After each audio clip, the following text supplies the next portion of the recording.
Hi teachers, let's talk about building a sense of community through morning meeting. Morning meeting is something I have been doing in my classroom for years, only I didn't know to call it morning meeting. I called it circle up because, I would say, hey, everybody, let's circle up. Stand in a circle on the carpet. I know, brilliant, right? So anyway, we stand in a circle as class on the carpet, and I will say the standing is actually important because the standing sort of sends a message that this isn't supposed to take a long time. We're not gonna sit and get comfortable. This is a quick activity. So we start off our morning meeting by I'll sort of announce the schedule for today. What time is PE, what time is art, those kinds of things. And then I might help them prioritize assignments, saying, if you haven't finished this needs to be at the top of your list today, those kinds of things. And then comes the fun part. I will sort of start the ball rolling until they get used to how things go. Tell some little funny, guess what happened at my house last night? Or, I heard this story and it made me think of you guys, or something like that, just to kind of get the conversation going. And then no matter what you say, there is always a fifth grader that's ready, to say, that reminds me of the time. So, no matter what it was, sometimes you get a, hey, me and my cousin, or I'm going to my grandparents' house this weekend, or it may sound like time wasted, but actually it is a very, very valuable 10 minutes because it's not just about teacher-student relationships being forged, it's also student-student relationships beginning, because let's say if somebody says, I'm going to my grandparents' house this weekend, I'll say, oh, really? Where do your grandparents live? Oh, they live in, Athens. And so I might say, oh, well, I hope you have a safe trip. And then, oh, your cousins are coming to town. Well, do you have something fun planned? Oh, yeah, that sounds great.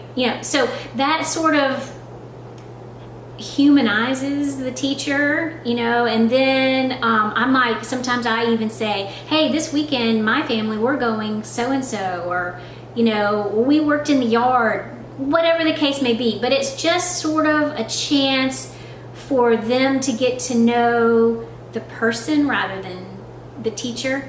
Doesn't mean you're trying to be their best friend, but it does, like I say, it puts just sort of a more human spin on being the classroom teacher. Now, sometimes, and at that point in the meeting, my job is basically to keep them from interrupting each other, and just to make sure everybody's respectful while one, person's sharing, and some person's dying to say, but that reminds me of the time, and, making sure everybody waits their turn. But it's great because somebody might say, oh yeah, my older brother, and then another student chimes in, I didn't know you had an older brother. Well, yeah, he lives, whatever the case may be. So again, student-student relationships are being enforced, and the teacher-student relationship is being built as well. Sometimes what the students share in morning meeting is actually kind of funny. One time we were just sort of coming to the carpet and starting to circle up, and one student was trying to tell me a story, but it was chaotic and people were still moving, and just as I kind of turned my head, he said, but don't worry, I always wear underwear when I swim. And I just lost it. I just busted out laughing because, not every day starts with those words. I mean, it was just classic. That doesn't mean that morning meeting has to just be all, let's sit around and giggle and get too excited and then try to start our day. Sometimes what the students share in morning meeting is quite serious. I had a child who, I'd like to share that I'm leaving to go to a funeral. My great grandmother passed away. Or in our community for the past 2 years, we had to evacuate for Hurricane Matthew and then again for Hurricane Irma.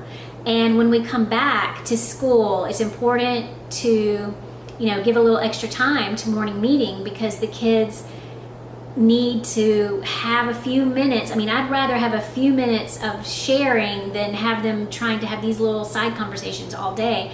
But it was important to let them talk about where they had gone during the evacuation, sort of what they did during the evacuation, and then what they found when they were finally coming home. So again, sometimes funny, quirky little stories come out and we all get to know each other through laughter. And then sometimes more serious things come up, and it's good to watch the kids be empathetic with each other and understanding. Morning meeting is an important 10 minutes of our day. It really is. And then, I usually wrap it up by saying, okay, everybody, let's start our day. The first thing is, and then we transition right into our first subject, and the kids move from the circle where they're standing, to their seats to start our day. Now, you would think that's the end of my talk on morning meeting, but actually it's not.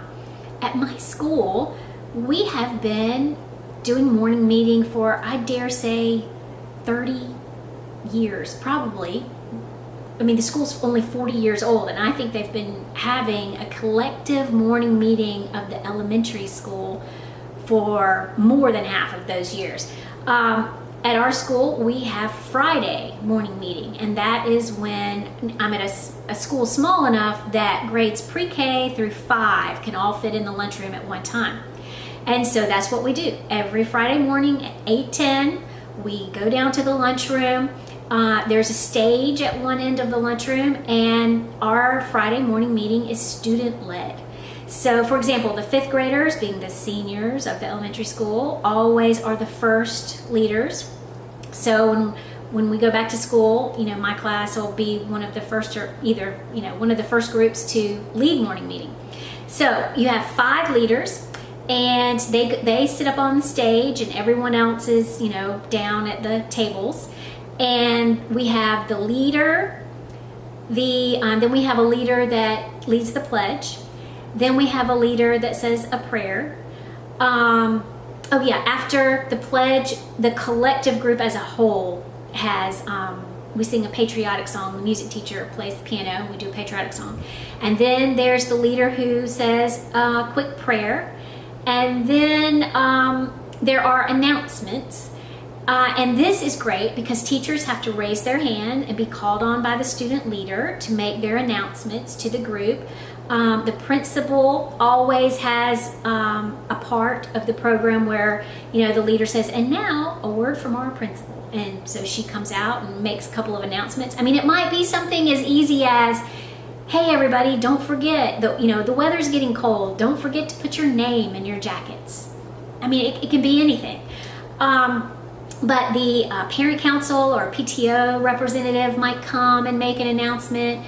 It's fun to have, we've had a couple of football players and cheerleaders come over from the high school and make the announcement, hey everybody, there's a game on Friday and we hope all of you will come support our team. We've had guest speakers come to morning meeting. We've had a local vet come. Oh, one time from a local college, we had a falconer come, and he was actually an alumni of the school, which was great. And he let a hawk fly around in the lunchroom and talked all about falconry and birds of prey and different things. And the kids just loved it. It was great.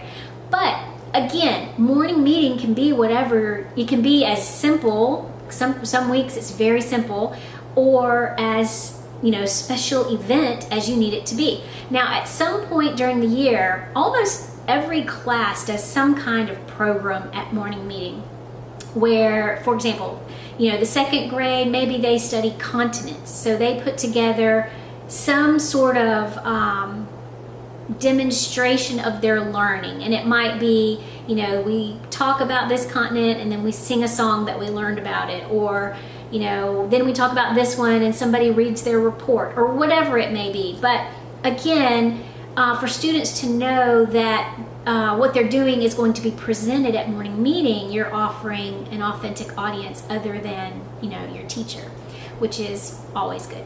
So, special programs by class, it's just a chance to sort of lift everybody up in different ways, Now, I will say this.